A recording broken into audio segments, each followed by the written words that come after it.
فارسەکان چێن و ئەی کۆڕش چێ؟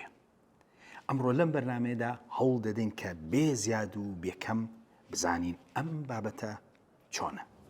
لەگەڵمان.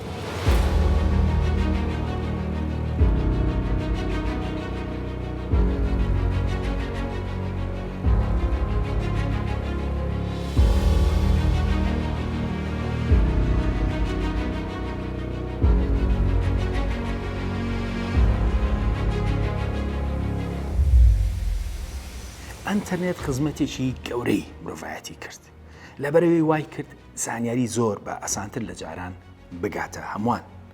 ئەمە لایەنە ئەرێنێکێتی. بەڵام هەندێک سەر لێ شێوانیشی دروست کرد. هەر کەسە دێت و قسە لەسەر بابەتەکان دەکات. هەندێک جار ئەم بابەتانە زۆر جددین و پێویستی بە خەڵکی تایبەتمەندە. بەڵام خەڵکانێک بێ زانیاری قسەیان لەسەر دەکەن.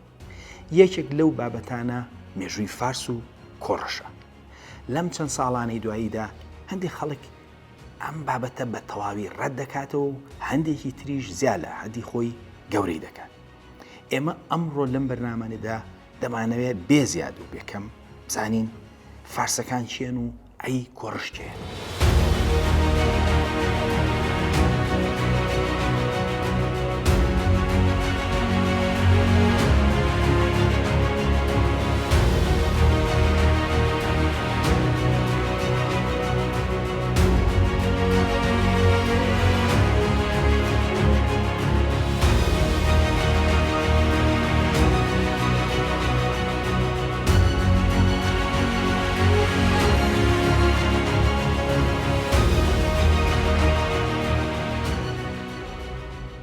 لەوانەیە هەندێک بڵێن ئێمە چ پێویستێکمان بە تێگەیشتن لە کۆڕش و مێژووی فارسە. بەڵام لە ڕاستیدا ئەوە پێویستیەکی گەورەیە. فارسەکان دەمێکە دراوسێمانن. تێگەیشتن لە مێژووی دروستی ئەوان زۆر لایەنی مێژووی خۆشمان ڕوون دەکاتەوە. کێشەی مێژووی فارس ئەوەیە کە ئەمڕۆ هەندێک کەس زیادەڕەوی زۆری تێدا دەکەن و هەندێک جاریش وەک کاردانەوە لەم ساڵانەدا خەڵکانێک بە تەواوی بەشێکی بەرچاوی مێژووی ئەوان ڕەت دەکەنەوە. لەبەرەوە زۆر گرنگە لە مێژووی دروستی فارسەکان بگەین بێ زیاد و بێکەم. بە تایبەت کە نەتەوەی کورد مێژوەکەی پێویستی بەڕاستی و دروستی شتەکانە نەک زیادەڕەوی. بۆ نمونە هەندێک تێگەیشتن لە ناوماندا باوە کە خەڵکانێک بەداخێکەوە لەسەر کۆڕش دەنووسن کە گوایە ئەو دایکی ماد بوو و باوکی فارس. بەڵام دواتر ئەو دەوڵەتی مادی ڕوخاندووە و دەسەڵاتی لە دەست کورسەندووە. زۆر جار داخ بۆ ئەوە دەخورێت کە کەسێکی نیوە کورت ئەوەی کردووە. هەندێکیش دەڵێن کە کۆڕش بوونی نییە لە مێژوودا و لەم ساڵانەدا دروستکراوە. بەڵام ئایا تا چەند ئەم بۆ چوونانە ڕاستن؟ سەرەتا بابزانین کەسێک هەبووە بە ناوی کۆڕش لە مێژوودا؟ خۆشبەختانە سەرچاوی دێرین لە ناوچەکەدا هەن. یەکێک لە سەرچاوەکان لولەک یان ستونی کۆڕشە. ئەم لولەکە لە سەردەمی حکمی کۆڕشدا نووسراوە. لولەکەکە درێژی نزیکی 23 سانتیمەتر و لە قوڕی سوورۆکراو دروستکراوە.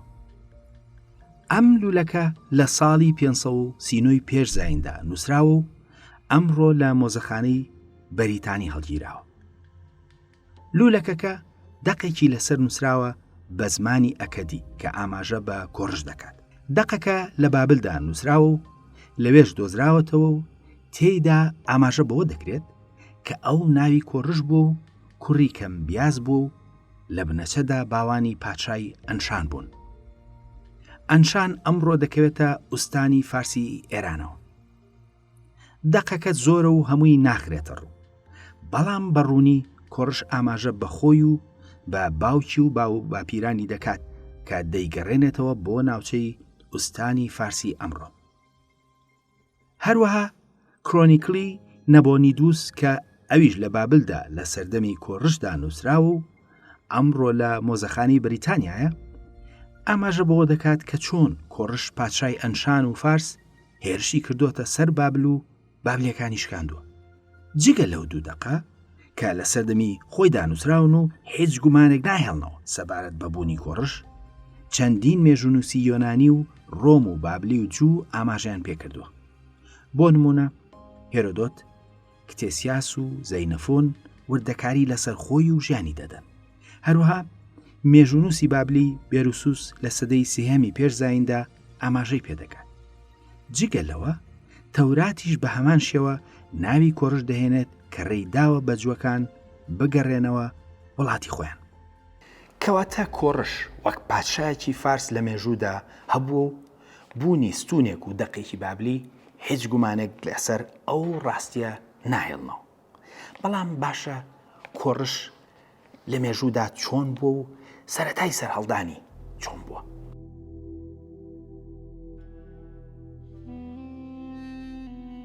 لولەکەکە و کرۆنیکلی نابۆنیدوس بەڕوونی وردەکاری تۆماری ناوی کۆڕش و ناوی باوکی خسۆتە ڕوو. بەڵام سەبارەت بە چۆنێتی بوونی کۆڕش بە پاشا هیچ ناڵێت. واتە ئێمە سەرچاوەیەکی مێژوویمان نییە کە ئاماژە بەو زانیاریانە بکات و سەرچاوەکە لە سەردەمی کۆڕش خۆی دانووسرابێت. ئەو سەرچاوانەی کە لەسەر مێژوو سەرەتای بوونی کۆڕش بە پاشا نووسراون، دواتر بەنزیکی 100 ساڵ درەنگتر لەسەریان نووسیوە. چەند مێژونووسێکی یۆنانی و ڕۆم لەسەر ئەو ڕووداوانەیان نووسیوە. هیرۆدۆت، کتێسیاس، زەینەفۆن، نیکۆلای دیمەشقی و پلوتارک و چەندینی تر لەسەریان نووسیوە. با سەرەتا لەوەی هێرۆدۆتەوە دەست پێ بکەین کە کۆنترین مێژونووسە لەو بوارەدا. هێرۆدۆت خۆی ئاماژە بەوە دەکات کە بەو چیرۆکەی خۆیەوە کە تۆماری کردووە ئاگاداری ئەوە بووە کە ئەو کاتێ ئەو سێ چیرۆکی تری جیاواز هەبووە لەسەر بنەچەی کۆڕش. ئەو بڕیاری داوە یەکێکیان بنووسێت. چیرۆکەکە دوور و درێژە، بەڵام پوختەی چیرۆکەکە بەم جۆرێ: ئەژدەهاک دوا پاشای مات دوو خەو بە مەندانەی کچیەوە دەبینێت. موغەکان خەوەکان لێک دەدەنەوە و دەڵێن بە پێی خەوەکان منداڵی مندانەی کچت دەسەڵات لە تۆ وەردەگرێت. ئەژدەهاک فەرمان بۆ ئەرپاکی دەسەڕاستی دەردەکات کە کۆڕشی کوڕی مندانەی کچی بکوژێت. هەرپاک نایەوێت تاوانی وا بکات. لەبەرەوە منداڵەکە دەدات بە شوانێک کە لەو شاخە دەیبینێت کە ئەوەی بۆ بکات. ژنی شوانەکە لەو کاتەدا بەڕێکەوت منداڵێکی بە مردووی دەبێت. ژنەکە قەناعەت بە مێردەکەی دەهێنێت کە منداڵەکان بگۆڕنەوە و کۆڕش جلی منداڵەکەی خۆیانی لەبەر بکەن و منداڵەکەی خۆیان جلەکەی ئەو لەو شاخە فڕێ بدەن. دوای ئەوەی کە کۆڕش تەمەنی دەگاتە 10 ساڵانێک، کێشەیەکی لەگەڵ منداڵانی ناوچەکەدا بۆ دروست دەبێت کە تێیدا ئەو فەرمان بە منداڵانی خانەدانەکان دەدات و سزاشیان دەدات وەک ئەوەی خۆی پاشا بێت. سکاڵاکە دەگاتە بەردەم ئەژدەهاک.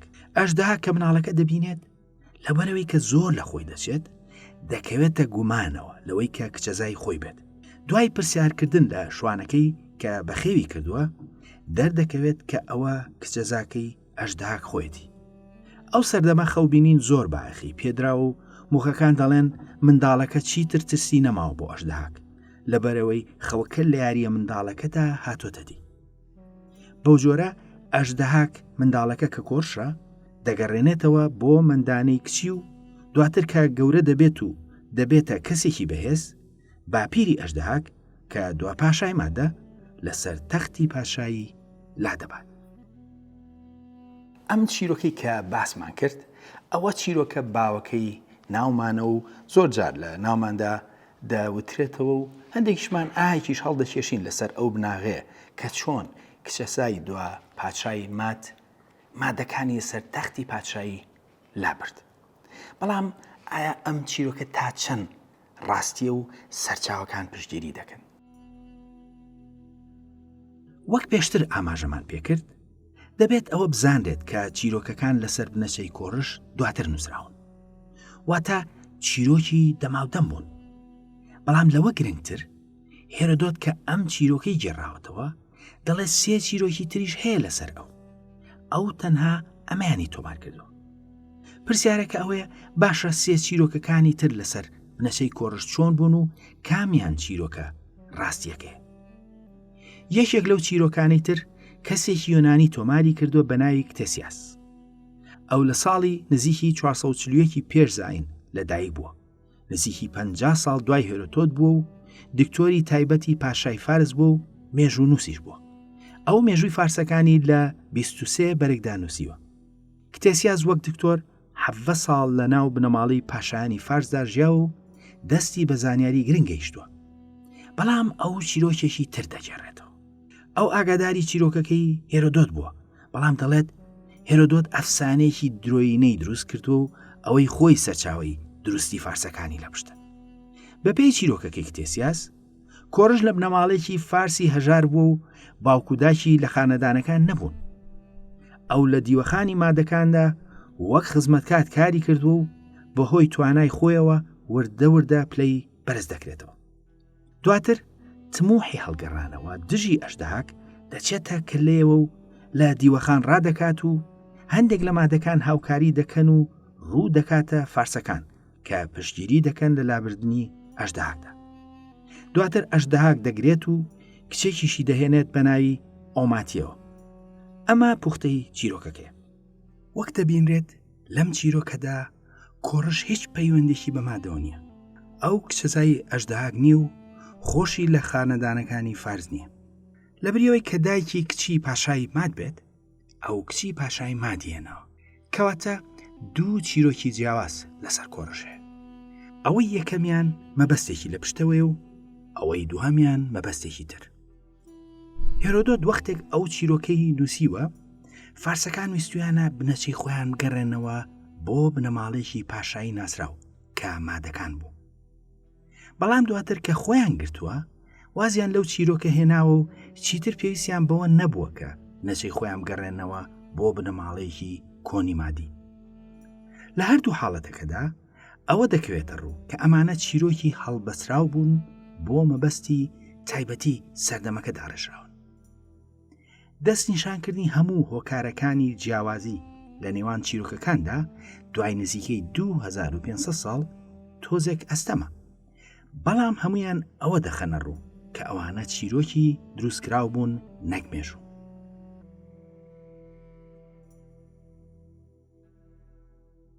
کەواتە کۆڕش کەسایەتیەکی مێژوویە و سەرچاوی لەسرە، بەڵام دوو چیرۆک لەسەر ئەو دروستکراون کە بۆ مەبەستی تایبەتی داڕێژراون. ئەم چیرۆکانە هەر یەکان خزمەتی ئەجەندەی تایبەتی خۆیان کردووە. یەکێکیان ویستویە بیکا بە خزمی پاشای ماد و ئەوەی تریشان بنەچێکی ناخانەدانی بۆ داناوە.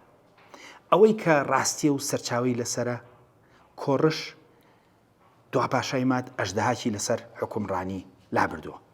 ئەوانەی تر چیرۆکن و وەکو پێشتری ژاماژەمان پێکرد، دوو چیرۆکی تریش جگە لەو دوو چیرۆکە هەبوون لە ئارادا.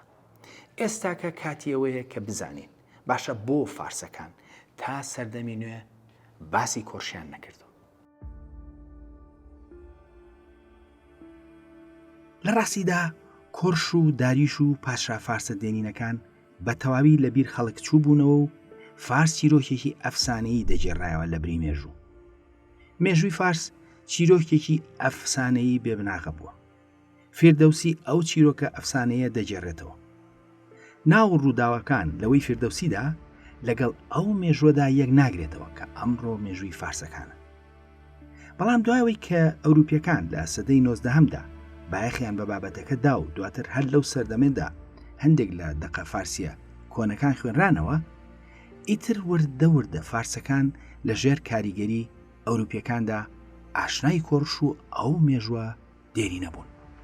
لە سەدەی 19هەمەوە هەندێک لە فارسەکان ئاشنایەتیان بە مێژووی فارس پەیدا کرد. بەڵام لە دوای هاتنە سەردەسەڵاتی بنەماڵی ڕەزاشای پەهلەویەوە لە ساڵی 1925 هەوڵە جدیەکان لەو کاتەوە دەستی پێکرد. واتە فارسەکان شتێکیان نەدەناسی بە ناوی کۆڕش و مێژووی دێرینی فارس هەتاوەکو سەدەی 20ەمی زاینی و بە تایبەت لە دوای هاتنی بنەماڵی پەهلەویە و بابەتەکە بە تەواوی گۆڕا بۆ خزمەتی ناسنامەی نوێی دەوڵەتی ئێران. لە ئەنجامدا کۆڕش کرا بە موعجیزەیەکی گەورە بۆ پشتگیریکردن لەو دەوڵەتە نوێی کە بنەماڵی پەهلەوی دایان مەزراندە بوو کە متمانەی لەسەر ناسنامەی فارسی بوو، ناسنامەی مادی بە تەواوی پشتگوێ خست بوو. ڕاستە کۆڕش پاشا و دامەزرێنەری دەوڵەتەکەیان بووە، بەڵام بابەتەکە بۆ مەبەستی سیاسی فووی تێکراوە و لە هەمان کاتدا ڕۆڵی فارس لەو وڵاتەدا هەموو سنوورێکی لۆژیکی تێپەڕاندووە. لەو هەلومەرجە نوێدا لە بواری بەناو ئەکادیمی ئێرانیدا کورد کرا بە هۆزە ئاریەکانی ڕۆژئاوای ئێران و زمانی فارسی کرا بە زمانێکی خەیاڵی گرنگ و زمانی کوردیش لەلایەن دەوڵەتەوە کرا بە زاراوەیەکی پاشی فارسی. لەم هەوڵانەدا ئەوروپیەکانیش یاریدەدەرێکی باش بوون. ئەوەش بۆ چەندین هۆکار دەگەڕێتەوە. هۆکارێکیان بۆ ئەوە دەگەڕایەوە کە گەورەکردنی فارسەکان بەشێک بووە لە پشتگیریکردنی تیۆری ئەفسانەی ئاری خۆیان کە بەشێکی تیۆریەکە ئەفسانەیەکە بەسرا بوو بە فارسەوە. چەندین هۆکاری تریش هەن کە لە بەرکورتی بەرنامەکە ناتوانرێت هەمویان بخرێتە ڕوو. بەو جۆرە هەموو زانکۆیەکی ڕۆژئاوایی ناسرا و بەشێکی گرنگی کردەوە و ناوی لێنا بەشی توێژینەوە ئێرانیەکان. لەو بەشانەی بەناو ئێرانیدا لە زانکۆکان بەحساب کوردیش بەشێکی توێژینەوەکان بوو. بەڵام هەندێک جار زنجیرە پەرتوک لەسەر بابەتەکە دەردەکرێت تەنها چەند جارێک ناوی کورد دەهێنرێت، ئەویش وەک کۆچەری بێخاک. کەواتە کۆڕش و فارسەکان لە مێژوودا هەن، بەڵام هەردووکیان ڕۆڵەکان گەورە کراوە و فووی تێکراوە و تا ڕادێکی زۆر زیادەڕەوی تاکراوە. لە هەمان کاتدا ئەوەی کورد کەم کراوەتەوە و شێوانیەکیش لە مێژووەکەیدا کراوە. ئەمە هەر قسە نییە، بەڵکو چەندین نمونە لە بەردەستان کە ئەم بابەتەمان بە ڕوونی بۆ دەخەنە ڕوو. لە ڕاستیدا ئەم ڕۆگەرچایەک بە پەرتوکە ڕۆژئاویەکاندا پشێنین سەبارەت بە مێژووی دێرینی ڕۆژهەڵاتی ناوەڕاست، ئەوە دەستەواژەی فارس باڵی بەسەر هەموو شتێکدا کێشاوە. با چەند نمونێک وەربگرین. سەرەتا با سەیری موخ بکەین کە ئەمڕۆ بەنزیکی هەموو پەرتوکە ڕۆژئاواییەکان کە ناوی موخ دەهێنرێت گورج بە فارس ناو دەبرێت، کەچی نەک هەر موخ فارس نەبوون، بەڵکو بەپێی بەڵگەکان ئەوان مات بوون و دوژمنی سەرسەختی فارسەکان بوون. ناوی موخ لە بنەچەدا ناوی هۆزێکی ئاینی مادەکان بووە. ئەم هۆزە کاروباریان ئاین بووە و موخبوون بە خوێن بووە، واتە منداڵی موخ دەبوو موخ. مادەکان کە لەلایەن فارسەکانەوە دەوڵەتەکەیان لاواز کرا و دەسەڵاتی گەورەیان لێ وەرگیرا، ئەوان بە ئاسانی ملیان بەو هەلومەرجە نوێی باڵادەستی ئەوان نەدا. بەشێکی بەرهەڵستی مادەکان لە دژی فارسەکان لەلایەن موغەکانەوە بوو. یەکێک لەو هەوڵە جدیانە بۆ وەرگرتنەوەی دەسەڵاتی مادەکان لەلایەن موغێکەوە بووە بە ناوی گومەتە. ئەم موغە لە ساڵی 522 پێش زایندا هەوڵی وەرگرتنەوەی دەسەڵاتیدا لە فارسەکان و بوو بە هەڕەشێکی جدی بۆ سەر ئەوان. کێشەکە بۆ فارسەکان ئەوە بوو کە موغ بەهۆی ئەوەی کە پیاوی ئاینی بوون ترسێکیان هەبوو لەسەر خەڵکو و کەس نەیدەوێرە تاوانی موغ کوشتن ئەنجام بدە. بەڵام حەوت کەسایەتی لە بنەماڵە خانەدانەکانی فارس بڕیاریاندا کە ئەو کارە بەیەکەوە ئەنجام بدەن. ئەوان چوونە ناو کۆشکەکەی گومەتە و پەلاماریاندا و خۆی و براکەیان کوشت. هەر ئەویان نەکرد، بەڵکو بۆ کەمکردنەوەی کاریگەری مادەکان ئەو ڕۆژە هەر موغێکیان دەبینی دەیان کوشت. دواتر دوای سەدان ساڵانە فارسەکان لە یادی ئەو ڕۆژەدا هەر موغێکیان ببینایە دەیان کوشت و لەو ڕۆژەدا موغ خۆی دەرنەدەخست. هێرۆدۆت نزیکی 100 ساڵ دوای ئەو ڕووداوە ئەوەی نووسیوە و سەردەمی ئەویش ئەو ڕۆژە لە ناو فارسەکاندا هەبووە. بۆ جۆرە موغەمادەکان وەک دوژمنی فارس سەیریان دەکرا. سەرڕای ئەو ڕاستیە مێژوویە ڕوونە کەچی بەنزیکی هەموو پەرتوکێکی ئەکادیمی ئەوروپی موغی مادی بە فارس ناو دەهێنێت. جگەلەوە لە جیهانی ئەکادیمیای ئەوروپیدا هەموو زانایکی ڕۆژهەڵاتی ناوەڕاست لای ئەوان بە شێوەیەکی ئۆتۆماتیکی بە فارس لە قەڵەم دەدرێن. بێ بەڵگە هەموو کەس دەکرێنە فارس، بەڵام بە بەڵگەشەوە گران دەبێت کە کەسێکی کورد بە کورد لای ئەوان ناوبێنرێت. بۆ نمونە کۆمەڵێک کەسایەتی کورد هەن کە نازناوی سوورەوەردیان هەڵگرتووە. ئەوەش لەبەر ئەوەی کە ئەوان لە شارۆچکەی سوورەوەردەوە هاتبوون لە ڕۆژهەڵاتی کوردستان. ئەمڕۆ ئەو کەسایەتیانە لە ڕۆژئاوا هەمویان بە فارس دەناسرێن. بەڵام شارەکە لە سەرچاوە ئیسلامیەکاندا بە کوردی ناسێنراوە و خەڵکەکەی بە کورد و شارۆچکەکە بەراورد کراوە بە شارە زوور لەو ڕۆ. هەندێک لە سوورەوەردیەکانیش شێعری هەورامیان لێ بەجێما و هەندێکیشیان نازناوی کوردیان هەڵگرتووە. لە ڕاستیدا یەک بەڵگە نییە کە بیسەلمێنێت ئەوان فارس بوون و هەموو بەڵگەکان دەڵێن ئەوان کورد بوون. بەڵام لە هزی ڕۆژئاوادا هەر کەسێ زانابێت لە مێژووی ڕۆژهەڵاتدا ئەو کەسە دەبێت فارس بێت. لە ئەنجامدا ئەم بۆچوونە بێبناغە و نازانستیە دەسەپێنن بەسەر مێژووی ڕۆژهەڵاتدا و کەسیش لە ئەوروپا ڕەخنەیەکی جددی لەم ئاڕاستە نازانستی کارکردن ناگرێت. یان بۆ نمونە خوداوەندی میترا کە یەکەم جار لە مێژووی مرۆڤایەتیدا لە ناو میتانیەکاندا لە کوردستان ناوی تۆماکراوە. چەندین جار لەلایەن مادەکانەوە ناوی هاتووە کەچی ئەگەر توێژینەوەیەک لەسەر ئەو خوداوەندە بخوێنیتەوە زۆر ئاسایی بە خوداوەندی فارسی ناوی دێنن. ئەمانە چەند نمونەیەک بوون کە چۆن مێژوویەکی خەیاڵی و فارسێکی خەیاڵی فوتێکرا و لە جیهانی ڕۆژئاواییدا لەسەر ڕۆژهەڵات دروستکراوە و بە زانستیش بە جیهانی دەفرۆشنەوە. کەواتە لە ئەوروپادا ڕۆڵی کۆڕش و فارسەکان گەورە کراوە و زۆر شت کە فارسی نییە ئەمڕۆ بە ناوی فارسە ئۆتۆمات دەکرێت. ئێستاکە کاتی ئەوە هاتووە کە بزانین فارسەکان خۆیان چ مێژووییان لەسەر خۆیان نووسی و مێژووی ڕاستی و دروستی ئەوان چۆن. پێش ئەوەی کە ئەوروپیەکان لە سەدەی 20دا بێنە ڕۆژهەڵات و نەخشوەی نوێی ناوچەکە بکێشن، فارسەکان مێژوویەکی دەوامدەمی ئەفسانەیان نووسی بوو. نمونەی ئەو مێژووە ئەوەیە کە وەک پێشتر ئاماژەمان پێکرد نزیکی 1000 ساڵ لەمەوبەر لەلایەن فیردەوسیە نووسراوە. ئەو مێژووە هەمان ئەو مێژووە نییە کە ئەمڕۆ لە ئێراندا نووسراوە، بەڵکو ئەو مێژووە مێژوویەکی ئەفسانەیە کە لەگەڵ ئەم مێژووی ئەمڕۆدا یەک ناگرێتەوە. فیردەوسی ئەو مێژووی کردووە بە 3 بەشی سەرەکیەوە: بەشی یەکەم ئەفسانەی، بەشی دووهەم پاڵەوانی و سێهەم تا ڕادێک مێژووی. بەشی یەکەم بە پێشدادیەکان دەست پێ دەکات و یەکەم پاشا ناوی کیومەرسە کە ئەو مرۆڤایەتی فێری شارستانیەت و زانست کردووە و لەگەڵ دروست بووە. سەردەمی کیومەرس جیهان لە ئاشتیدا بوو، بەڵام ئەهریمەن هەستی بە ئێرەیی کردووە و کوڕەکەی بۆ ناردووە کە ئەویش هێرشی کردووەتە سەر سیامەکی کوڕی کیومەرس. سیامەک لە شەڕەکەدا دەکوژێت و دواتر خۆشەنگی کوڕی حەقی باوکی دەکاتەوە و دنیا ئارام دەبێتەوە.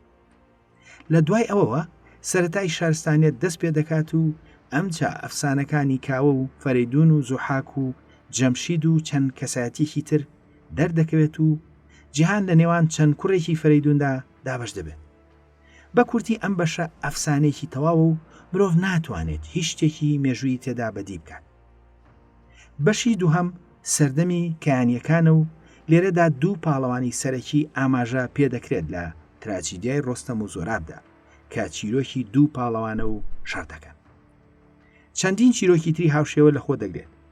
ئەم بەشەش بە هەمان شێوە شتێکی تێدا نییە کە بتوانرێت ببەسرێت بە مێژووە و لێکدانەوەی بۆ بکرێت. لە بەشی سێهەمدا کەمێک نزیک دەبێتەوە لە مێژوو.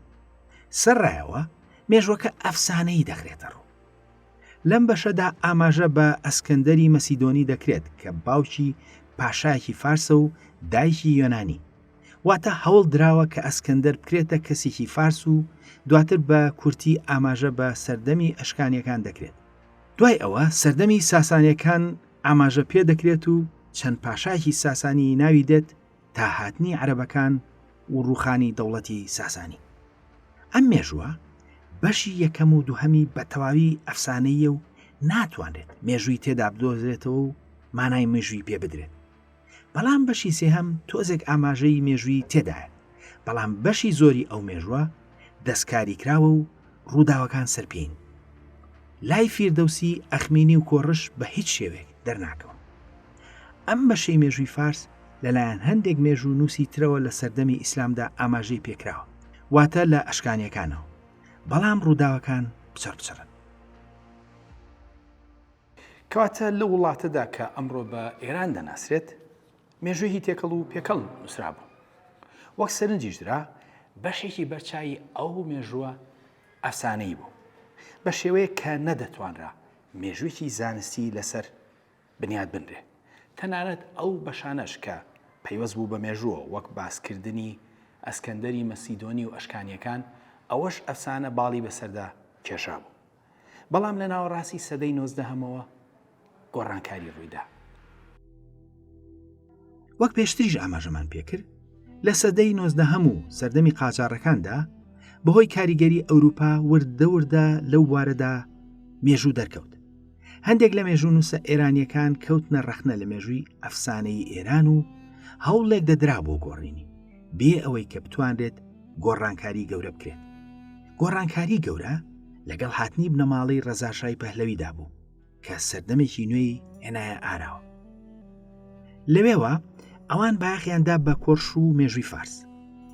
لە کاتێکدا ئەوان بانگەشەی ناسنامەی ئێرانیان دەکرد، بەڵام ناسنامەی فارسی لە ناو ئەو ناسنامەیەدا کرا بە ناسنامەی باڵادەست. لەو هەلومەرجەدا کۆڕش گەورە کرا و کرایە باوکی نەتەوە. لە ڕاستیدا کۆی ئەوەش گەورەی کۆڕش نەبوو، بەڵکو ئەو میدیا و دەوڵەتە بوو کە فووی کردە کۆڕش. دەنا کەیخوسرەوی پاشای مات کە کۆتایی هێنا بە گەورەترین ئیمپراتۆریەتی سەردەمەکە کە ئاشووریەکان بوو، لەو کەمتر نەبوو. ئەم ئاراستەی گەورەکردنەی کۆڕش لە تۆڕە کۆمەڵاتیەکان هەندێک بۆچوونی هەڵەی هێناوەتە کایەوە و هەندێک خەڵک دەڵێن کە فارس مێژووی نەبوو و لە سەدەی 20دا دروستی کردووە. ڕاستیەکەی فارس مێژووی هەبووە، بەڵام ئەوان مێژوویکی ئەفسانەیان نووسی بوو کە کەسێکی وەک فێردەوسی نزیک 1000 ساڵ لەمەوبەر لە چیرۆکێکی شعریدا گێڕاوێتەوە و سەرچاوەی تریش ئاماژەی پێکردووە. ئەو مێژووە تەواو لەم مێژووی ئەمڕۆ جیاواز بوو. ئێمە لەم بەرنامەیەدا ئاماژەمان بەوە کرد کە کۆڕش کەسایەتێکی مێژوویە و ڕاستیە، بەڵام ئەو لە یادەوەری خەڵکدا نەمابوو. وەگەر ئەم کەسایەتە هێندە گەورە بوو بێ کە فارسەکان ئاماژەی پێ دەکەن، دەبوو لە شارنامەی فیردەوزیدا ئاماژەی پێ بکرایە ئەگەر بە شێوەی ئەفسانەیش بووە، دەبوو ناویشی بهاتە، بەڵام ئاماژەی پێ نەکرا و ناویشی نهاتوو. کەواتە ئەو مێژووی کە ئەمڕۆ بە مێژووی فارس دەناسرێ، مێژوویەکی فوتێکرا و زیادەڕەوەیەکی زۆری تێدا. ئەی کەواتە فارسەکان چێ بوون؟ بۆ ئەوەی لە مێژووی فارس بگەین، دەبێت سەرەدا هاوڕێک لە مێژووی ناوچەکە بدەینەوە. ڕۆژهەڵاتی ناوەڕاست مێژوویەکی دەوڵەمەندی هەیە. ئەو مێژووە پاڵپشکراوە بە دەقی زۆر دێرین. سەرەتای سەرهەڵدانی شارستانیەتی مرۆڤایەتی ناوچەی زاگرۆس و دامێنێتی. لەوێ نزیکەی 12000 ساڵ لەمەوبەر سەرەتای شارستانیەتی مرۆڤایەتی دەستی پێکرد. ئەم شارستانیەتەی زاگرۆس لەگەڵ شۆڕشی کشت و کاڵدا گەشەی سند و بوو بەهۆی گۆڕانکاری ڕیشەی لە ژیانی کۆمەڵگەی مرۆڤایەتیدا و دواتر قۆناغی نیشتەجێبوونی مرۆڤ دەستی پێکرد. ئەوەش وردە بووەتە هۆی دروستبوونی دەوڵەتە شارەکان و دواتر دەرکەوتنی نووسین و شارستانیەتە مەزنەکانی وەک سۆمەری، هوری، کاشی، ئەکەدی، ئاشووری و چەندینی تر. هەر یەکە لەم شارستانیەتانە شوێنەوارێکی زۆر و دەقی زۆریان لێ بەجەماوە. دەقەکان لایەنی دەوڵەمەندی کولتوری کۆمەڵگەکانیان دەخەنەڕوو. بۆ نمونە ئەو دەقە زۆرەی لە سۆمەری بەجێماوە هەزاران ئەوەندەی دەقی فارسی کۆنە. لایەنە پێشکەوتۆکانی ئەو شارستانیەتەش لە بواری جیادەیەدا دەردەکەوێت. بۆ نمونە ئەگە شوێنێکی وەک گرێمیرازان لە باکووری کوردستان سیر بکرێت، ئەوە وردەکاری ئەو شارستانیەتە پێشکەوتووە دەکەوێتە ڕوو کە زیاتر لە 9000 ساڵ پێش فارسەکانە.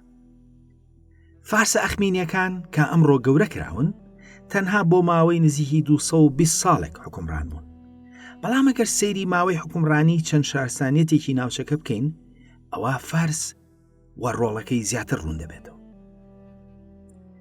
سۆمەریەکان زیاتر لە 1000 ساڵ حکومڕان بوون، واتە زیاتر لە 800 ساڵ زیاتر لە فارسەکان. هوریەکان زیاتر لە 1000 ساڵ زیاتر حکومڕان بوون، واتە زیاتر لە 800 ساڵ زیاتر لە فارسەکان حکومڕان بوون.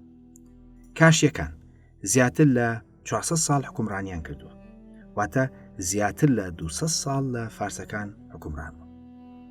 ئیلامیەکان زیاتر لە 1000 ساڵ حکومڕانیان کردووە، واتە زیاتر لە 800 ساڵ لە فارسەکان حکومڕانیان کردووە. وەک دەبینرێت هەر یەکە لەو شارستانێتانە لە هەموو ڕوویەکەوە کاریگەریان زیاتر بەجێهێشتووە لە فارس کە تەنها 220 ساڵ لە سەردەمی دێریندا حکومڕان بوون. نەتەوەی فارس نزیکەی 2800 ساڵ لەمەوبەر لە ناوچەی ئوستانی فارس ناویان هاتووە، دواتر کەوتونەتە ژێر دەستی مادەکانەوە. بەڵام توانیویانە خۆیان سربەخۆ بکەن و دەوڵەتی مات بشکێن و بۆ ماوەی 220 ساڵ حکومڕانی بکەن، ئیمپراتۆریەتێکیش دروست بکەن. دوای ئەو ماوەیە ئەوان بوون بە ژێردەستەی یۆنانیەکان لە کاتێکدا کە کورد لە ناوچەی ئازەربایجاندا بە سربەخۆیی مایەوە. دواتر ئیمپراتۆریەتێک لە ڕۆژهەڵاتی ئێران دروست بوو بە ناوی ئەشکانی کە حکمی فارسەکانیشی دەکرد. بەو جۆرە ئەم نەتەوەیە ئەو ڕۆڵەی نەبووە لە مێژوودا کە ئەمڕۆ لە جیهاندا وێنا دەکرێت و زیادەڕەوی تێدا دەکرێت. هەندێک لەو شارسیانەتە دێرینانە نزیکەی 7 هێندەی فارس ماوەی حکومڕانیان لەوان درێژتر بووە و کاریگەریان زیاتر بوو. وەک بینیمان فارس لە مێژوودا هەبوو و مێژوویەکیان هەیە، بەڵام ئەو مێژووە زیادەڕەوێکی زۆری تێداکراوە بە شێوەیە کە 100 هێندە ڕۆڵی ئەوان لە مێژوودا گەورە کراوە. بەڵام هەندێک دەڵێن ئەوە نییە فردەوسی نزیک 1000 ساڵ لەمەوبەر مێژووی ئەوانی نووسیوە، خۆ کورد هەر مێژووی نەنووسراوە. جا با بزانین بەو شێوەیە. لە ڕاستیدا فردەوسی لە شاهنامەدا باسەکەی ئێرانە. ئەو ئێرانی ئەو باسی دەکات ناوی نەتەوەیەک نییە، بەڵکو ئەو ئاماژە بە خاکی ئیمپراتۆریەتێک دەکات کە زمان و کلتوری جیاوازی تێدا بووە. ئەو دەوێت مانا بە قوارەی ئیمپراتۆریەتێک بدات کە لە نەتەوەی جیاواز پێکاتەوە. بەڵام نزیکی 150 ساڵ لە پێش فردەوسی کوردێکی کرماشانی لە پەرتووکێکدا بە ناونیشانی ئەنسابل ئەکرات، واتە ڕەچەڵەکانی کورد، مێژووی نەتەوەی کوردی نووسیوە. ڕاستە پەرتووکەکە بزرە و تاوەکو ئەمڕۆ نەدۆزراوەتەوە، بەڵام ناوی پەرتووکەکە ئەوە دەخاتە ڕوو کە پێش فارسەکان بەڕوونی کورد بیستوێتی مانا بە نەتەوەی خۆی بدات. لە ڕاستیدا نزیکی 700 ساڵ دوای ئەویش شەرەفخانی بەدلیسی کە هەر تەواوکەری ئەو هەوڵەیە، ئەویش مێژووی نەتەوەی کوردی نووسیوە. لە کاتێکدا کە پەرتووکەکەی دینەوەری بزرە، بەڵام ئەوەی شەرەفخان ماوە و یەکێک لە پەرتووکە دانسقەکانە کە بەو شێوە ڕوونا مێژووی و نەتەوەی خۆی نووسی بێت. کەواتە ئەو بەڵگانی لە بەردەستان ئەوە دەخەنە ڕوو کە کورد پێش فارسەکان مێژووی نەتەوەی خۆیان نووسیوە لە کاتێکدا ئەوەی کە ئەمڕۆ بە ناوی فارسەوە تۆمار دەکرێت مێژووی قەڵەمڕەوی ئیمپراتۆریەتە نەگنەتەوە. بۆ نمونە ئەشکانیەکان کە فیردەوسی ئاماژەیان پێدەکات بەڕوونی ئیبن ئەسیر بە نەتەوەی بێگانە بە فارس ئاماژەیان پێدەکات. لە ڕاستیدا ئەوە ڕۆژ ئاوایە کە ئەم بابەتەی تێکداوە. ئەوان لە بری ئێران دەڵێن پێرژن و واتە فارس و لە بری ئێرانی دەڵێن فارسی. بەو جۆرە قەوارەی ئیمپراتۆریەتێک کە چەندین نەتەوەی جیاواز حکمی کردووە ئەمڕۆ کراوە بە ناوی فارسەوە.